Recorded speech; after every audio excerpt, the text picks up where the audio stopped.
Guys मैंने अभी एक वीडियो देखा, एक भोजपुरी म्यूजिक चैनल है जिसने एक म्यूजिक वीडियो बनाया है ड्राम में राजा। आप लोग सर्च कर लेना।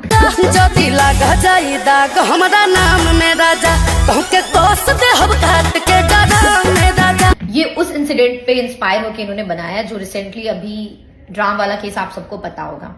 तो इसने वैसा सॉन्ग ही बना दिया है। आप लोग को सच में शर्म आना चाहिए। यहाँ पे किसी का जान चली गया है, कोई इंसान मर गया है, इतना सीरियस टॉपिक है और आप लोग इस टॉपिक को मजाक बना दिए हैं। उस इंसिडेंट के बाद मैंने बहुत सारे कंटेंट क्रिएटर को भी देखा सोशल मीडिया में जो ड्राम वाले केस पे फनी वीडियो बना रहे हैं। मतलब कल के दिन आपके घर में कोई मर गया, कुछ हो गया और वो चीज ट्रेंड कर रहा है तो आप उस पर भी वीडियो बनाइएगा। कभी आप अपने आप को उस जगह पे रख के देख लीजिए, जिसका बेटा गया, अगर उसकी माँ ये वीडियो देखती होगी कि इस ड्राम वाले केस को सबने फनी बना दिया, सब इसका मजाक बना दिया, उनको कैसा लगता होगा। कभी आप ये सोचे हैं? सिर्फ खुद को वायरल करने के लिए, व्यूज लाइक लेने के लिए कुछ भी कर रहे हैं।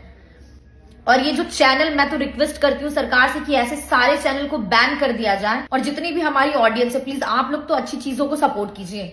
ये जो लोग ऐसा काम करते हैं इनकी आईडी को बैन कीजिए, इतना रिपोर्ट मारिए, ब्लॉक कीजिए ताकि इनका आईडी बैन हो जाए। आप लोग इंसान है लेकिन आप लोग में इंसानियत खत्म हो गया। कोई इंसान मर गया बेचारा, इतना दर्दनाक मौत मिला है उसको, उसका पूरा फैमिली अभी सदमे में होगा और आप लोग उस पर फनी कंटेंट बना रहे हैं just for some like and views. छी, shame shame shame on you guys.